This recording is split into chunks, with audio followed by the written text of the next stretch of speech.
बहुत ही प्यारे बच्चों, मैं सुखविंदर कौर पंजाबी मिस्ट्रेस ਅਤੇ पंजाबी रिसोर्स परसन। हाँ जी बच्चों, अज आपां 11वीं जमात ਲਈ पंजाबी लाजमी ਦੇ विषे ਦੇ ਵਿੱਚ ਆਉਣ ਵਾਲੀਆਂ ਨੀਤੀ ਕਥਾਵਾਂ ਬਾਰੇ ਗੱਲਬਾਤ ਕਰਾਂਗੇ। ਬੱਚਿਓ, ਨੀਤੀ ਕਥਾਵਾਂ ਕੀ ਹੁੰਦੀਆਂ ਨੇ ਤੇ ਕਿਹੜੀ ਕਥਾ ਅੱਜ ਆਪਾਂ ਪੜ੍ਹਨੀ ਆ ਤੇ ਉਹਦੇ ਬਾਰੇ ਆਪਾਂ ਵਿਸਥਾਰਪੂਰਵਕ ਤੁਹਾਨੂੰ ਜਾਣਕਾਰੀ ਦੇਵਾਂਗੇ। कहानी कथा पढ़न तो पहला सब तो पहला आप उस बारे जाणू होना साडे लिए बहुत ज़रूरी है, क्योंकि अगर आपां नूं उसका मतलब ही नहीं पता फिर आपां चाहे जिन्नियां मर्जी कहानियां पढ़ी जाइए उसका कोई फ़ायदा नहीं होएगा। जो भी आपां पढ़ते हैं अगर आपां अपनी जिंदगी दे विच ग्रहण नहीं करते तो फिर महज एक किताबां पढ़ के ही रह जांदियां ने। सो आपां इहो जिहा नहीं करांगे, इस करके आपां नीति कथावां नूं ध्यान नाल सुणांगे। वो की उपदेश सानू देना चाहुंदियां ने, की जिंदगी दे लई सेध देना चाहुंदियां ने, उस दे बारे आपां जाणू जरूर होवांगे। सो बच्चे आओ सब तो पहला आपां नीति कथा बारे जानकारी हासिल करते हैं। वो कथावां जिन्हां राहीं ਸਰੋਤਿਆਂ ਜਾਂ ਪਾਠਕਾਂ ਨੂੰ ਜੀਵਨ ਵਿੱਚ ਕੰਮ ਆਉਣ ਵਾਲੀਆਂ ਨੀਤੀਆਂ, ਜੁਗਤਾਂ ਤੇ ਚਾਲਾਂ ਸਮਝਾਉਣ ਦਾ ਯਤਨ ਹੋਵੇ, ਉਹ ਨੀਤੀ ਕਥਾਵਾਂ ਕਹਾਉਂਦੀਆਂ ਹਨ। ਜਿਵੇਂ ਲੋਕ ਸਾਹਿਤ ਦਾ ਇੱਕ ਅੰਗ ਲੋਕ ਕਹਾਣੀਆਂ ਹਨ, ਤਿਵੇਂ ਲੋਕ ਕਹਾਣੀਆਂ ਦਾ ਇੱਕ ਅੰਗ ਨੀਤੀ ਕਥਾਵਾਂ ਹਨ। ਸੋ ਬੱਚਿਓ, ਲੋਕ ਸ਼ਬਦ ਕੀ ਹੁੰਦਾ? ਲੋਕ ਸ਼ਬਦ ਲੋਕ ਸਾਹਿਤ ਤਾਂ ਸਾਹਿਤ ਆਪਾਂ ਨੂੰ ਪਤਾ ਜਿਹਦੇ ਵਿੱਚ ਕਵਿਤਾ, ਕਹਾਣੀਆਂ, ਜੋ ਮਨੁੱਖ ਦੀਆਂ ਮਨ ਦੀਆਂ ਭਾਵਨਾ ਨੇ ਜਦੋਂ ਆਪਾਂ ਉਹਨਾਂ ਨੂੰ ਪੇਸ਼ ਕਰਦੇ ਹਾਂ, ਪੜ੍ਹਦੇ ਹਾਂ, ਉਹ ਸਾਹਿਤ ਹੋ ਗਿਆ। ਸੋ ਲੋਕ ਕੀ ਹੁੰਦਾ? ਉਹ ਸਾਹਿਤ ਜਿਹੜੇ ਸਾਰੇ ਲੋਕਾਂ ਦਾ ਇੱਕ ਸਾਂਝਾ ਹੁੰਦਾ, ਮਤਲਬ ਜਿਹੜਾ ਸ਼ੁਰੂ ਤੋਂ ਜਦੋਂ ਦਾ ਪੰਜਾਬੀ ਸੱਭਿਆਚਾਰ ਆਪਣੀ ਹੋਂਦ ਦੇ ਵਿੱਚ ਆਇਆ ਉਦੋਂ ਤੋਂ ਲੈ ਕੇ ਹੁਣ ਤੱਕ ਲਗਾਤਾਰ ਚੱਲਦਾ ਆ ਰਿਹਾ। ਉਹ ਲੋਕ ਸਾਹਿਤ ਆ, ਪੀੜ੍ਹੀ ਦਰ ਪੀੜ੍ਹੀ ਆਪਾਂ ਇਸ ਨੂੰ ਸੁਣਦੇ ਆ ਰਹੇ ਹਾਂ। ਕਿਤਾਬਾਂ ਦੇ ਰੂਪ ਦੇ ਵਿੱਚ ਪਹਿਲਾਂ ਹੈ ਚਾਹੇ ਨਹੀਂ ਸੀ, ਪਰ ਆਪਾਂ ਆਪਣੇ ਵਡੇਰਿਆਂ ਤੋਂ ਇਸ ਨੂੰ ਸੁਣਿਆ ਤੇ ਵੱਡਿਆਂ ਨੇ ਮਤਲਬ ਆਪਾਂ ਨੂੰ ਸੁਣਾਇਆ ਤੇ ਆਪਾਂ ਆਪਣੇ ਆਉਣ ਵਾਲੀ ਪੀੜ੍ਹੀ ਨੂੰ ਸੁਣਾਵਾਂਗੇ। ਸੋ ਇਸ ਤਰ੍ਹਾਂ ਲੋਕ ਸਾਹਿਤ ਪੀੜ੍ਹੀ ਦਰ ਪੀੜ੍ਹੀ ਆਪਣੇ ਜੋ ਚਾਲ ਹੈ ਉਸ ਦੇ ਵਿੱਚ ਚੱਲਦਾ ਰਹਿੰਦਾ ਹੈ।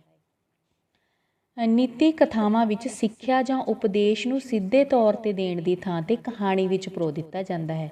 ਜਿਵੇਂ ਕਹਾਣੀਆਂ ਹਰ ਕਿਸੇ ਨੂੰ ਪਸੰਦ ਹੁੰਦੀਆਂ ਨੇ। ਸੋ ਜਿਹੜੀ ਗੱਲ ਆਪਾਂ ਬੱਚਿਆਂ ਨੂੰ ਸਿੱਧੇ ਰੂਪ ਦੇ ਵਿੱਚ ਸਮਝਾਉਣਾ ਚਾਹੁੰਦੇ ਹਾਂ ਤੇ ਅਗਰ ਆਪਾਂ ਉਹ ਕਹਾਣੀ ਦੇ ਰੂਪ ਦੇ ਵਿੱਚ ਉਹਨਾਂ ਨੂੰ ਦੱਸ ਦਈਏ ਤਾਂ ਉਹ ਬੱਚਿਆਂ ਦੇ ਉੱਪਰ ਡੂੰਘਾ ਗਹਿਰਾ ਅਸਰ ਛੱਡਦੀ ਹੈ। ਸੋ ਹੀ ਨੀਤੀ ਦਾ ਮਤਲਬ ਇੱਕ ਤਰ੍ਹਾਂ ਨਾਲ ਜੇ ਆਪਾਂ ਸੌਖੀ ਭਾਸ਼ਾ ਦੇ ਵਿੱਚ ਕਹੀਏ ਨੈਤਿਕ ਗੁਣ ਕੀ ਹੁੰਦੇ ਨੇ ਜੋ ਆਪਾਂ ਨੂੰ ਇੱਕ ਚੰਗੇ ਰਸਤੇ 'ਤੇ ਚੱਲਣ ਲਈ ਪ੍ਰੇਰਿਤ ਕਰਦੇ ਨੇ। ਇਹਨਾਂ ਕਥਾਵਾਂ ਵਿੱਚ ਵਿਚਿੱਤਰਤਾ ਅਤੇ ਵਾਸਤਵਿਕਤਾ ਦਾ ਬੜਾ ਸੁੰਦਰ ਸੁਮੇਲ ਹੁੰਦਾ ਹੈ। ਨੀਤੀ ਕਥਾਵਾਂ ਦੇ ਪ੍ਰਾਚੀਨ ਗ੍ਰੰਥ ਪੰਚਤੰਤਰ ਅਤੇ ਹਿੱਤ ਉਪਦੇਸ਼ ਵਿੱਚ ਸ਼ਾਮਿਲ ਕਹਾਣੀਆਂ ਨੂੰ ਪੰਜਾਬ ਦੀਆਂ ਨੀਤੀ ਕਥਾਵਾਂ ਹੀ ਮੰਨਿਆ ਜਾਂਦਾ ਹੈ। ਕਥਾ ਸਾਹਿਤ ਸਾਗਰ ਨਾਂ ਦਾ ਗ੍ਰੰਥ ਵੀ ਅਜਿਹੀਆਂ ਕਥਾਵਾਂ ਦਾ ਭੰਡਾਰ ਹੈ। ਨੀਤੀ ਕਥਾਵਾਂ ਦਾ ਮੁੱਖ ਲੱਛਣ ਇਹ ਹੈ ਕਿ ਇਹਨਾਂ ਦੇ ਪਾਤਰ ਜਿੱਥੇ ਮਨੁੱਖ ਹਨ ਉੱਥੇ ਪਸ਼ੂ, ਪੰਛੀ ਅਤੇ ਬੇਜਵਾਨ ਅਵਸਥਾ ਹਨ। ਇਹ ਮਨੁੱਖ ਵਾਂਗ ਬੋਲਦੇ, ਕਾਰਜ ਕਰਦੇ, ਰਿਸ਼ਤੇ ਬਣਾਉਂਦੇ, ਦੁਸ਼ਮਣੀਆਂ ਪਾਲਦੇ ਅਤੇ ਮਿੱਤਰਤਾ ਨਿਭਾਉਂਦੇ ਹਨ। ਇਸ ਦਾ ਕਾਰਨ ਇਹ ਦੱਸਿਆ ਜਾਂਦਾ ਹੈ ਕਿ ਮੂਲ ਤੌਰ 'ਤੇ ਰਾਜ ਘਰਾਣੇ ਦੇ ਬੱਚਿਆਂ ਭਾਵ ਰਾਜਕੁਮਾਰਾਂ ਨੂੰ ਰਾਜਨੀਤੀ ਸਿਖਾਉਣ ਲਈ ਇਹ ਕਥਾਵਾਂ ਘੜੀਆਂ ਗਈਆਂ ਸਨ।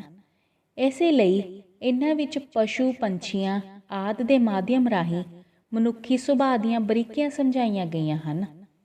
ਕਈਆਂ ਥਾਵਾਂ 'ਤੇ ਨੀਤੀ ਸੂਤਰ ਕਹਾਣੀਆਂ ਦੇ ਅੰਤ ਵਿੱਚ ਸਪਸ਼ਟ ਰੂਪ ਵਿੱਚ ਦਿੱਤਾ ਹੁੰਦਾ ਹੈ। ਆਮ ਤੌਰ 'ਤੇ ਇਹ ਸੂਤਰ ਸ਼ੁਰੂ ਤੋਂ ਹੀ ਉਗੜਨਾ ਸ਼ੁਰੂ ਹੋ ਜਾਂਦੇ ਹਨ।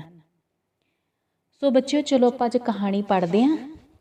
ਨੀਤੀ ਕਥਾ ਲਾਲਸਾ ਦੀ ਚੱਕੀ ਬਹੁਤ ਸੁੰਦਰ ਕਹਾਣੀ ਹੈ। ਇਹਦੇ ਰਾਹੀਂ ਆਪਾਂ ਬਹੁਤ ਕੁਝ ਸਿੱਖਾਂਗੇ। ਜਿਵੇਂ ਕਿ ਇਸ ਦੇ ਨਾਂ ਤੋਂ ਹੀ ਪਤਾ ਲੱਗ ਗਿਆ, ਆਪਾਂ ਕਿਸੇ ਕਹਾਣੀ ਬਾਰੇ ਪੜ੍ਹਦੇ ਹਾਂ ਤਾਂ ਅਗਰ ਆਪਾਂ ਉਸ ਦੇ ਨਾਂ ਨੂੰ ਧਿਆਨ ਨਾਲ ਸੁਣ ਲਈਏ ਤਾਂ ਅੱਧੇ ਤੋਂ ਜ਼ਿਆਦਾ ਜਾਣਕਾਰੀ ਆਪਾਂ ਨੂੰ ਉਦੋਂ ਹੀ ਹਾਸਿਲ ਕਰ ਲੈਂਦੇ ਹਾਂ, ਕਿਉਂਕਿ ਨਾਂ ਹੀ ਸਾਰੀ ਦੀ ਸਾਰੀ ਕਹਾਣੀ ਕਿਸੇ ਵੀ ਵਿਸ਼ੇ ਦਾ ਨਿਚੋੜ ਹੁੰਦਾ। ਨਾਮ ਇੱਕ ਸ਼ਹਿਰ ਵਿੱਚ ਇੱਕ ਬੰਦਾ ਰਹਿੰਦਾ ਸੀ। ਉਹ ਬੜਾ ਲਾਲਚ ਕਰਦਾ ਸੀ। ਉਸਨੇ ਸੁਣਿਆ ਕਿ ਜੇ ਸੰਤਾਂ ਸਾਧਾਂ ਦੀ ਸੇਵਾ ਕਰੀਏ ਤਾਂ ਬੜਾ ਧਨ ਪ੍ਰਾਪਤ ਹੁੰਦਾ ਹੈ। ਇਹ ਸੋਚ ਕੇ ਉਸਨੇ ਸਾਧਾਂ ਸੰਤਾਂ ਦੀ ਸੇਵਾ ਕਰਨੀ ਸ਼ੁਰੂ ਕਰ ਦਿੱਤੀ। ਇੱਕ ਵਾਰ ਉਸਦੇ ਘਰ ਬੜੀ ਕਰਨੀ ਵਾਲੇ ਸੰਤ ਆਏ। ਉਹਨਾਂ ਨੇ ਉਸਦੀ ਸੇਵਾ ਤੋਂ ਪ੍ਰਸੰਨ ਹੋ ਕੇ ਉਸ ਨੂੰ 4 ਦੀਵੇ ਦਿੱਤੇ ਅਤੇ ਕਿਹਾ, ਇਹਨਾਂ ਵਿੱਚੋਂ ਇੱਕ ਦੀਵਾ ਬਾਲ ਕੇ ਪੂਰਬ ਦਿਸ਼ਾ ਵੱਲ ਤੁਰ ਪੈਣਾ। ਜਿੱਥੇ ਦੀਵਾ ਬੁੱਝ ਜਾਵੇ ਉੱਥੋਂ ਧਰਤੀ ਪੁੱਟ ਲੈਣਾ। ਉੱਥੋਂ ਤੈਨੂੰ ਕਾਫੀ ਧਨ ਮਿਲ ਜਾਵੇਗਾ। ਜੇ ਫਿਰ ਵੀ ਤੈਨੂੰ ਦੌਲਤ ਦੀ ਲੋੜ ਪਵੇ ਤਾਂ ਦੂਜਾ ਦੀਵਾ ਬਾਲ ਕੇ ਪੱਛਮ ਵੱਲ ਨੂੰ ਤੁਰ ਪੈਣਾ। ਜਿੱਥੇ ਦੀਵਾ ਬੁਝੇ ਤਾਂ ਉੱਥੇ ਜ਼ਮੀਨ ਪੁੱਟ ਲੈਣਾ। ਤੈਨੂੰ ਮਨਚਾਹੀ ਮਾਇਆ ਮਿਲੇਗੀ। ਜੇ ਫਿਰ ਵੀ ਸੰਤੁਸ਼ਟੀ ਨਾ ਹੋਵੇ ਤਾਂ ਤੀਜਾ ਦੀਵਾ ਬਾਲ ਕੇ ਦੱਖਣ ਵੱਲ ਨੂੰ ਜਾਣਾ। ਉਸੇ ਤਰ੍ਹਾਂ ਦੀਵਾ ਬੁਝਣ 'ਤੇ ਜਦੋਂ ਤੂੰ ਜ਼ਮੀਨ ਪੁੱਟੇਂਗਾ ਤਾਂ ਤੈਨੂੰ ਬੇਓੜਕ ਧਨ ਮਿਲੇਗਾ। ਤਦ ਤੇਰੇ ਕੋਲ ਕੇਵਲ ਇੱਕ ਦੀਵਾ ਬਚ ਜਾਏਗਾ ਅਤੇ ਇੱਕ ਉੱਤਰ ਦੀ ਦਿਸ਼ਾ ਰਹਿ ਜਾਵੇਗੀ। ਤੂੰ ਇਹ ਦੀਵਾ ਨਹੀਂ ਬਾਲਣਾ ਅਤੇ ਨਾ ਹੀ ਇਸ ਨੂੰ ਉੱਤਰ ਵੱਲ ਲੈ ਕੇ ਜਾਣਾ। ਇਹ ਕਹਿ ਕੇ ਸੰਤ ਚਲੇ ਗਏ।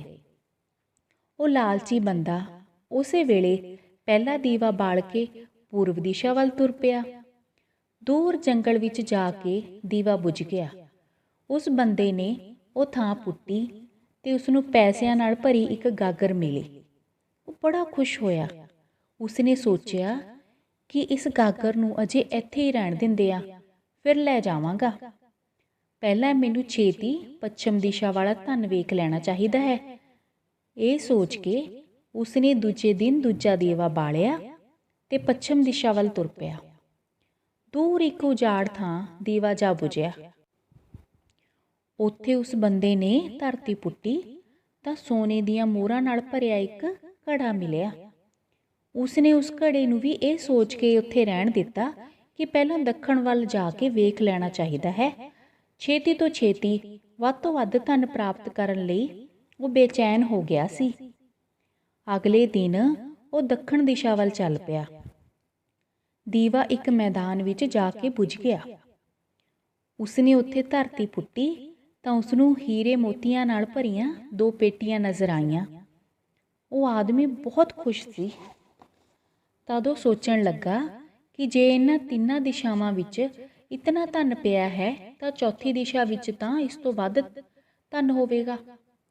ਫਿਰ ਉਸਦੇ ਮਨ ਵਿੱਚ ਖਿਆਲ ਆਇਆ ਕਿ ਸੰਤਾਂ ਨੇ ਤਾਂ ਉਸਨੂੰ ਚੌਥੀ ਦਿਸ਼ਾ ਵੱਲ ਜਾਣ ਤੋਂ ਰੋਕਿਆ ਸੀ। ਦੂਜੇ ਹੀ ਪਲ ਉਸਦੇ ਮਨ ਨੇ ਕਿਹਾ, ਹੋ ਸਕਦਾ ਹੈ ਉਹ ਦੌਲਤ ਸੰਤ ਆਪ ਰੱਖਣੀ ਚਾਹੁੰਦੇ ਹੋਣ। ਮੈਨੂੰ ਛੇਤੀ ਉਸ 'ਤੇ ਕਬਜ਼ਾ ਕਰ ਲੈਣਾ ਚਾਹੀਦਾ ਹੈ। ਹੋਰ ਧਨ ਪ੍ਰਾਪਤ ਕਰਨ ਦੇ ਲਾਲਚ ਨੇ ਉਸਨੂੰ ਸੰਤਾਂ ਦੇ ਬਚਨਾਂ ਬਾਰੇ ਮੁੜ ਸੋਚਣ ਹੀ ਨਾ ਦਿੱਤਾ। ਅਗਲੇ ਦਿਨ ਸਵੇਰੇ ਹੀ ਉਸਨੇ ਚੌਥਾ ਦੀਵਾ ਬਾਲਿਆ ਤੇ ਕਾਹਲੀ ਕਾਹਲੀ ਉੱਤਰ ਦਿਸ਼ਾ ਵੱਲ ਚੱਲ ਪਿਆ। ਦੂਰ ਅੱਗੇ ਇੱਕ ਮਹਿਲ ਕੋਲ ਜਾ ਕੇ ਦੀਵਾ ਬੁਝ ਗਿਆ। ਮਹਿਲ ਦਾ ਦਰਵਾਜ਼ਾ ਬੰਦ ਸੀ। ਉਸਨੇ ਦਰਵਾਜ਼ੇ ਨੂੰ ਧੱਕਾ ਦਿੱਤਾ ਤਾਂ ਦਰਵਾਜ਼ਾ ਖੁੱਲ੍ਹ ਗਿਆ। ਉਹ ਬੜਾ ਖੁਸ਼ ਹੋਇਆ। ਉਸਨੇ ਮਨ ਹੀ ਮਨ ਸੋਚਿਆ ਕਿ ਇਹ ਮਹਿਲ ਉਸ ਲਈ ਹੈ। ਉਹ ਹੁਣ ਪਹਿਲੀਆਂ 3 ਦਿਸ਼ਾਵਾਂ ਵਿੱਚ ਲੱਭੀ ਦੌਲਤ ਨੂੰ ਵੀ ਇੱਥੇ ਲਿਆ ਕੇ ਰੱਖ ਲਵੇਗਾ ਤੇ ਐਸ਼ ਕਰੇਗਾ। ਉਹ ਬੰਦਾ ਮਹਿਲ ਦੇ ਇੱਕ ਕਮਰੇ ਵਿੱਚ ਗਿਆ। ਕੋਈ ਕਮਰਾ ਹੀਰੇ ਮੋਤੀਆਂ ਨਾਲ ਭਰਿਆ ਹੋਇਆ ਸੀ।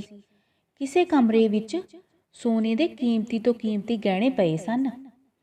ਇਸੇ ਤਰ੍ਹਾਂ ਹੋਰ ਕਮਰੇ ਵੀ ਬੇਅੰਤ ਧਨ ਦੌਲਤ ਨਾਲ ਭਰੇ ਪਏ ਸਨ। ਇਹ ਸਭ ਦੇਖ ਕੇ ਉਹ ਬੰਦਾ ਚਕਾਚੌਂਧ ਹੋਈ ਜਾਂਦਾ ਅਤੇ ਆਪਣੇ ਚੰਗੇ ਭਾਗਾਂ ਨੂੰ ਸਲਾਉਂਦਿਆਂ ਹੋਇਆਂ ਜ਼ਰਾ ਹੋਰ ਅੱਗੇ ਵਧਿਆ ਤਾਂ ਉਸਨੂੰ ਇੱਕ ਕਮਰੇ ਵਿੱਚ ਚੱਕੀ ਚੱਲਣ ਦੀ ਆਵਾਜ਼ ਸੁਣਾਈ ਦਿੱਤੀ। ਉਹ ਉਸ ਕਮਰੇ ਵਿੱਚ ਦਾਖਲ ਹੋਇਆ ਤਾਂ ਦੇਖਿਆ ਕਿ ਇੱਕ ਬੁੱਢਾ ਆਦਮੀ ਚੱਕੀ ਚਲਾ ਰਿਹਾ ਹੈ।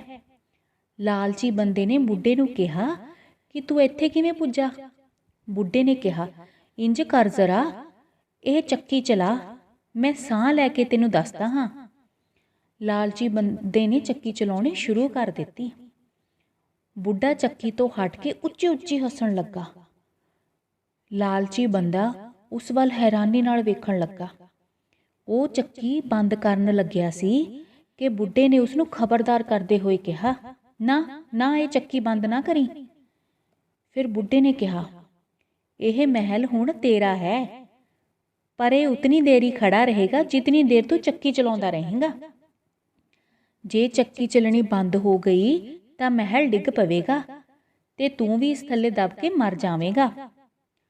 ਕੁਝ ਪਲ ਰੁਕ ਕੇ ਬੁੱਢਾ ਫਿਰ ਕਹਿਣ ਲੱਗਾ, ਮੈਂ ਵੀ ਤੇਰੇ ਵਾਂਗ ਲਾਲਚ ਕਰਕੇ ਸੰਤਾਂ ਦੀ ਗੱਲ ਨਹੀਂ ਸੀ ਮੰਨੀ ਤੇ ਮੇਰੀ ਸਾਰੀ ਜਵਾਨੀ ਇਹ ਚੱਕੀ ਚਲਾਉਂਦਿਆਂ ਹੀ ਬੀਤ ਗਈ।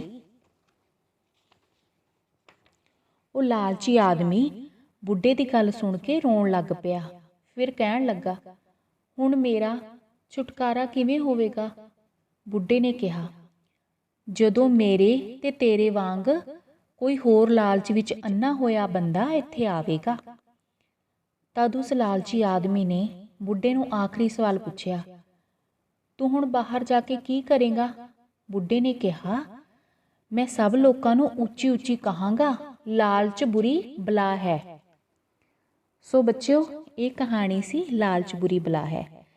ਤੁਹਾਡੇ ਪੇਪਰ ਦੇ ਵਿੱਚ ਇਸ ਦਾ ਸਾਰ ਆਉਂਦਾ ਏ, ਪ੍ਰਸ਼ਨ ਵੀ ਆ ਜਾਂਦੇ ਨੇ। ਸੋ ਬੱਚਿਓ, ਆਪਾਂ ਇਸ ਨੂੰ ਸੁਣਿਆ, ਸਮਝਿਆ ਕਿ ਆਪਾਂ ਨੂੰ ਲਾਲਚ ਨਹੀਂ ਕਰਨਾ ਚਾਹੀਦਾ। ਸਗੋਂ ਜੋ ਚੀਜ਼ ਆਪਾਂ ਨੂੰ ਲਾਲਚ ਦਿੰਦੀ ਹੈ ਉਸ ਚੀਜ਼ ਤੋਂ ਹਮੇਸ਼ਾ ਆਪਾਂ ਨੂੰ ਦੂਰ ਰਹਿਣਾ ਚਾਹੀਦਾ ਹੈ। ਅਗਰ ਆਪਾਂ ਜ਼ਿੰਦਗੀ ਦੇ ਵਿੱਚ ਇਸ ਗੁਣ ਨੂੰ ਅਪਣਾ ਲਾਂਗੇ ਤਾਂ ਆਪਾਂ ਕਦੇ ਵੀ ਦੁਖੀ ਨਹੀਂ ਹੋਵਾਂਗੇ। ਧੰਨਵਾਦ।